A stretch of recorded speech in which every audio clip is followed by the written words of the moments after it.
Исәнмесез, эфирда яңалыклар вакыты, студиядә Лина Хәсәншина. Кайгаз өстендә калган исем бетмәс гомердер. Ризадин Фахриддин китабы буенча Әлмәттә беренче укучылар конференциясе узды. Риза Фахриддинов инде ул бу төбәкнең гомумән татар халкының иң мәшһүр шәхесләреннән берсе. Шуңа күрә әлбәттә бүген аның мирасын барлау ул бара, ләкин аны алга таба дәвам итәргә кирәк. Икенче ел рәттән сокландыралар. Калабызда яман шиш авыруларын җиңгән хатын-кызларга багышланган фото күргәзмә ачылды. Әлмәт шәһәрендә бик күп мероприятиялар йөрергә була, үзеңнең исәнлегеңне саклап, хәрәкәт белән, спорт белән шөгыльләнсәң, шуңа күрә бу чир дип куркып калмаска. Интеллектуаль сәләтне үстерү. Калабызның шахмат спорт мәктәбе зирәклектә сынашырга яратучыларны җыйды.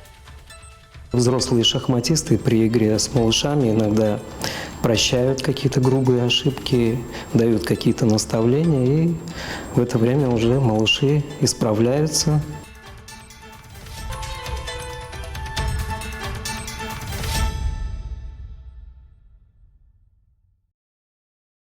Кичә Түбән Мактама бистәсе Совет урамындагы юлны капиталь ремонтлау башланды. Эшләр белән бәйле рәвештә бу юл участогында хәрәкәтне туктатачаклар. Билгеле булганча 1,4 километр юл өслеге ремонтланачак. Хәзер юлчылар иске асфальтны фрезерларга кереште. Моннан тыш эш планында бордюр киртәләрен сүтү һәм монтажлау, аннары хезмәткәрләр асфальт-бетон өслегенең аскы катламын тигезләүгә һәм салуга керешәчәкләр. Капиталь ремонтны сентябрь ахырына төгәлләргә телиләр. Мондый срокларга сыешу һава торышы уңай булганда мөмкин булачак. Шуңа бәйле рәвештә әлеге участокта транспорт хәрәкәте шикләнәчәк. Юл ремонт эшләре тәмамланганчы ябык булачак. Шуңа юлга чыкканчы бурасы маршрутны планлаштырганда моны исәпкә алырга онытмагыз. Шулай ук Әлмәттә Шевченко урамы буенча Төзүчеләр проспекты 53-нче йортка кадәр бер айга транспорт хәрәкәтен шикләячәкләр. Биредәге участокта су үткәргеч реконструкцияләнәчәк. Ул 18 августтан 18 сентябрьгә кадәр гамәлдә булачак. Эшләр узачак участокта Төзүчеләр урамындагы квартал эчендәге юллар аша әйләнеп чыгарга мөмкин.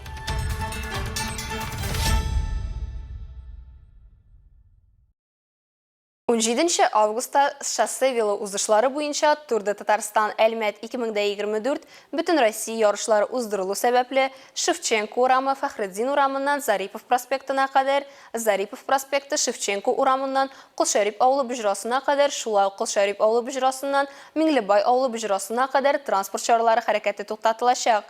4-4Б 6 номерлы автобус маршрутлары буенча җәмәгать транспорты хәрәкәте экраннардагы схемалар буенча гамәлгә ашырылачак. 1-7Б-7В троллейбус маршрутлары һәм 2-2Б автобус маршрутлары буенча хәрәкәт үзгәрешсез калачак. 7А номерлы троллейбус маршруты ТНГП Яшлек микрорайоны буенча хәрәкәт итәчәк. 3-нче троллейбус маршруты һәм 8-нче автобус маршруты буенча хәрәкәт башкарылмаячак. Юллар иртәнге сәгать 6-дан 15 сәгать 30 минутка кадәр ябылачак.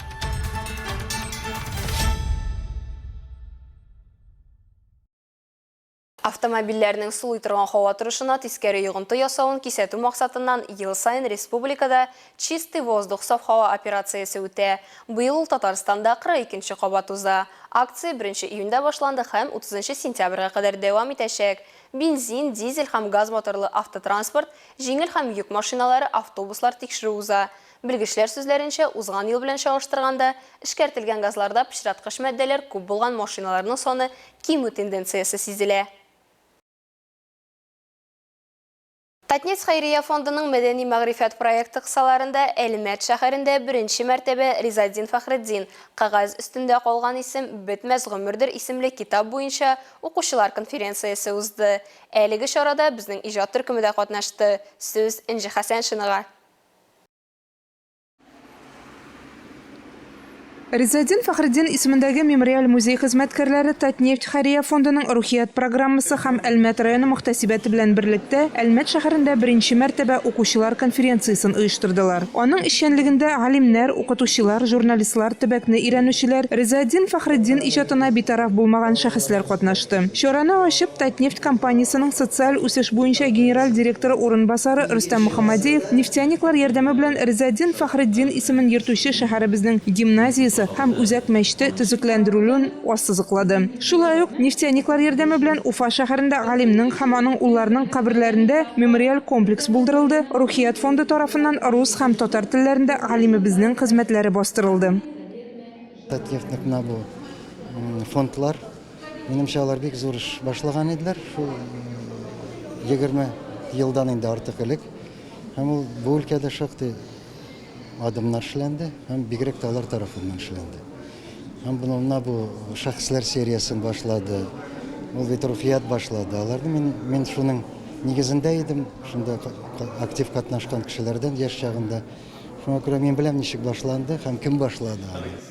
Конференцияда чыгыш ясаучылар Резадин Фахриддинның халыкны мәгърифәтле итүдә һәм яшь буынны тәрбияләүдә зур өлеш кертүен билгеләделәр. Бу мәчет ачылганнан соң беренче чара булуы очраклы түгел, чөнки Реза Фахриддинов инде ул бу төбәкнең гомумән татар халкының иң мәшһүр шәхесләреннән берсе. Шуңа күрә әлбәттә бүген аның мирасын барлау ул бара, ләкин аны алга таба дәвам итәргә кирәк. Резадин Фахриддин әсәрләре буенча укучылар конференциялары Әлмәттә даими үтәчәк. Һәрбер теләгән кеше анда бушлай катнаша алачак. Әлеге чара турында тулырак сез 23 август кичке сәгать 8-дә чыгачак Ислам нуры тапшыруыннан карый аласыз. Энче Хасан Шина, Рафаэль Сафин, яңалыклар вакыты, Луч Әлмәт телекомпаниясе. Лоиш районында Татарстан Республикасы рәисе Рөстәм Миңнеханов катнашында мәгариф һәм фән хезмәткәрләренең республика август киңәшмәсе узды. Чара аксаларында тантаналы төшке аш барышында Татарстанның педагогик династияләре хөрмәтләнде. Шундый династияләрнең берсе Әлмәт районыннан Вәлиәхмәтовлар гаиләсе булды. 4 буын исәпләгән бу династияның гомуми педагогик стажы 450 елдан артык. Династияның 15 вәкиленнән 5-се бүгенге көнгә кадәр мәгариф системасында эшли. Рөстәм Миңнеханов шәхсән үзе династия вәкилләрен котлап, аларның республика мәгарифе үсешенә керткән өлешен билгеләп үтте. Бүген «Химия була, но мы расстались» дип исемләнгән фотокүргәзмә ачылды. Әлеге проект Әлмәттә 2нче ел рәттән уза. Чара онкология авыруларын кичергән хатын-кызларга багышланган. Катнашучылар саны елдан-ел арта, ә географиясе киңәя бара. Фотокүргәзмә ачылганнан соң чара «Химия булды, ләкин без аерылыштык» темасына түгәрәк өстәл белән дәвам итте. Алар яман шишне җиңгәннәр экспозиция нигезендә проектның 50 катнашучысы, портретлары һәм рухландыргыч тарихлары. Күргәзмә каһарманнары төрле һөнәр хатын-кызлары. Аларның барысында тормыш тәҗрибәсе һәм онкологик авыруга каршы көрәш берләштерә. Араларында Айсылу Фәрхетдинова. 6 ел элек ул сездә яман шиш дигән куркыныч сүзләрне ишеткән. Башта авыррак кабул итсә дә, соңыннан ул үзен кулга алып, бу диагноз белән көрәшергә тотына. Бу чир белән очрашкач, башта бик кайгырдым, конечно. Анан соң тиз генә үземне кулыма алып, дәваландым. Инде Аллага шөкер, 6 ел хәзер менә яшим. Чирлим дип, авырым дип уйлаганым юк. Әлмәт шәһәрендә бик күп мероприятиялар йөрергә була, үзеңнең исәнлегеңне саклап, хәрәкәт белән, спорт белән шөгыльләнсәң, бассейнга йөрим, йога белән дә заниматься итәбез. Шуңа күрә бу чир дип куркып калмаска. Проектның төп идеясы фототерапияны психологик ярдәм методы буларак куллану. Биредә бу темага битараф булмаган белгечләр, фотографлар, чәчтарышлар, визажистлар эшли. Алар барысы да ирекле башлангычларда эшлиләр. Катнашучыларга ачылырга һәм онытылмас якты образлар тудырырга ярдәм итәләр. Этот проект, он дает смелость. Бу фотокүргәзмәне ачу проекты һәрбер чирләүчегә кыюлык бирә һәм аның иҗади потенциалы үсә. Фотосессия ул алар өчен терапия. Алар анда үзләрен икенче яктан ачалар. Бик кирәк терапия бу. Творческий потенциал раскрывается в каждой. Һәр сүрәт артында онкология белән көрәшүнең реаль тарихы тора. Проект геройлары аларга авыруны җиңәргә ярдәм итүе турында сөйлиләр. Фотокүргәзмә интерактив форматта тәкъдим ителә. Килүчеләр QR-кодларга басып, анда катнашучылар фотопортретларының ничек җанлануын, аларның тарихларын үзләреннән ишетергә мөмкин. То есть эта фотовыставка, она стимулирует пациентов и вдохновляет, потому что... Бу фотокүргәзмә стимуллаштыра һәм илһамландыра. Һәрбер портрет билгеле бер тезислар белән бирелә. Нинди чибәр хатын-кызлар монда. Алар үзләренең исән-сау икәнлекләрен күрсәтәләр. Портретларга карасаң, алар элек яман шыш белән авырган дип тә әйтмәссең. Бу әлбәттә илһамландыра. Внешне, то есть по портрету, ни по кому не скажешь, что они кто-то там болел или сейчас болеет. Это вдохновляет. Күргәзмә ачылганнан соң онкоауруларга ярдәм йөзеннән республика форумы узды. Түгәрәк өстәл артында җыелганнар диагноз кабул итүнең мөһим психологик аспектлары турында фикер алыштылар. Һәм бу сынауны ничек лаеклы кичерергә һәм җиңәргә икән турында сөйләштеләр. Алса Ахмаджанова, Илдар Хоймаев, Яңалыклар вакыты, Луч Әлмәтел компаниясе.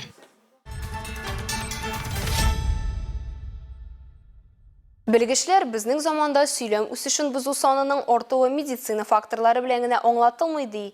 Бүген балалар үсә торган социаль мәдәни шартлар белән формалаша дип ассызыклыйлар. Баш миенең әйләнә-тирә дөнья турында мәгълүматны үзләштерү һәм эшкәртү күнекмәләре әкрен булган балалар белән иносфера фәнни үстерү үзәгендә шөгыльләнәләр. Биредә мәктәп программасыннан калышучы балаларны нәтиҗә бирүче методлар белән үстерәләр. Тулырак алдагы минутларда. Уку елы башланырга санаулы көннәр калып бара. Балалар өчен җәйге интенсив иносфера фәнни үстерү үзәгендә дә дәвам итә. Тамара Капитонова арт-терапия юнәлешендә эшли. Педагог-психолог сүзләренчә, оригами, мандала терапия һәм башка эшчәнлектә балаларның нинди төс сайлавы мөһим роль уйный. Чөнки сайланган төс һәм материал буенча баланың әлеге мизгелдә нәрсә хис итүен диагностикалап була. Сейчас самым актуальным является проблема это эмоциональная. Хәзер иң актуаль проблема булып эмоциональ интеллект тора, ә ул иң элек баланың эмоциональ халәте белән бәйле. Балалар үсеше өчен креативлык зур роль уйный. Арт-терапия баш мие кабыгына йогынты ясый торган юнәлешләрнең берсе. Чөнки без белгәнчә, бармак очларында сөйләм үсеше өчен һәм баланың интеллектуаль үсеше өчен җавап бирә торган нокталар урнашкан. Мы знаем, на кончиках пальцев находятся точки, которые отвечают за речь и за интеллектуальное развитие ребенка. Белгечләр сүзләренчә, арт-терапия юнәлешендә балалар үзләрен үз иҗатлары авторы итеп хис итә. Баланың нәрсә белән кызыксынуы исәпкә алына һәм педагоглар бала файдасына эшләргә тырыша. Тут ты побегаешь, попрыгаешь, ум развиваешь. Йөгерәсең дә, сикерәсең дә, акылны үстерәсең. Мин компьютерда рәсем ясарга һәм программалаштырырга өйрәндем. Без дөрес суларга өйрәндек, шахмат уйнарга, яңа уеннар, дөрес зарядка ясарга өйрәндем. Шахматы. Узнала о новых играх, зарядку, как делать правильную. Тән һәм баш мие үзара бәйләнгән. Шуңа күрә иносфера фәнни үсеш үзәгендә уйлап табу цифрлы интенсив та бар. Остазлар балалар һәр нәрсәне булдыра ала дигән фикердә. Һәм биредә шөгыльләнүчеләр шуны раслый. Берничә дәрестә булып үз мультфильмнарын әзерли, шахмат уйнарга өйрәнә. У нас есть и групповые занятия. Именно опять-таки по нейро мы берем. Иносфера фәнни үсеш үзәгенең яңа эшчәнлек юнәлеше. Нейро буенча бездә гимнастика элементлары булган бик файдалы хореография бар. Безнең хореографик мәктәбебезнең нәтиҗәләре яхшы. Безнең кечкенә балалар белән эшли белә торган искиткеч тренерлар. Алар бала гәүдәсе өчен сыгылмалык кирәк икәнне аңлый. Начинаем, мы работаем с ними. То, что необходимо для тела ребенка, это гибкость, это растяжки. Нейро мәктәбендә алда уңай якка үзгәрешләр булачак, дип ышандыра оештыручылар. Һәм үсеш артыннан бирегә сабыйларны да чакырып калалар.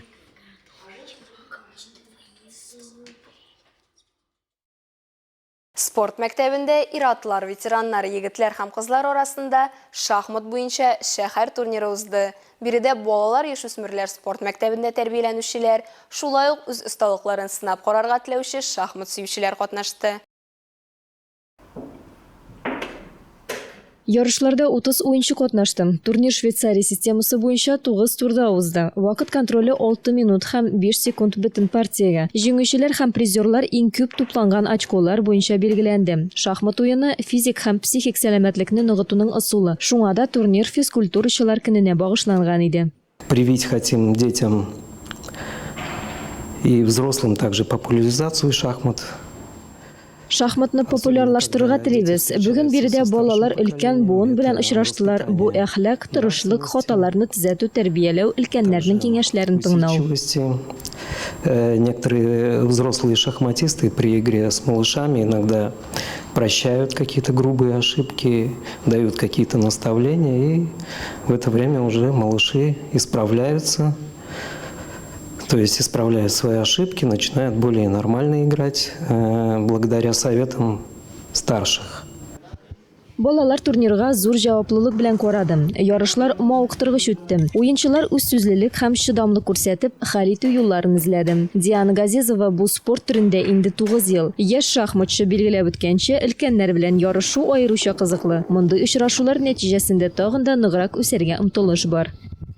Ну, могу вспомнить, конечно, РБ 2022 года, это республиканский 2022 елгы турнирны искә төшерә алам. Бу Башкортостандагы республика ярышлары иде. 4 номинациядә мин 2нче урынны алдым. Блиц 1нче урынны. Хәзер миңа классика күбрәк кызыклы. Разряд үтәдем. Я заняла 2 место, а в Блиц заняла 1. Это было для меня вообще самое то. Я очень любила Блиц раньше, но сейчас все-таки больше отношусь к классике, я люблю подумать.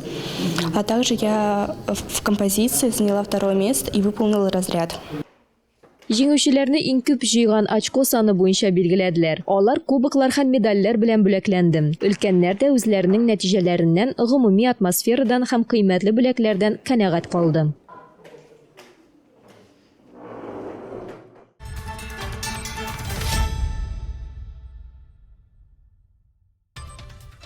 Hürmetli tamaşaçılarımız, Яңалыклар чыгарылышының туры трансляциясын сез ВКонтакте социаль шилтәренә кереп, Луч Әлмәт төркемендә сәгать кичке 7-дә карый аласыз. Безнең иң кызыклы сюжетларыбыз да рәсми аккаунтларыбызда урнаштырыла.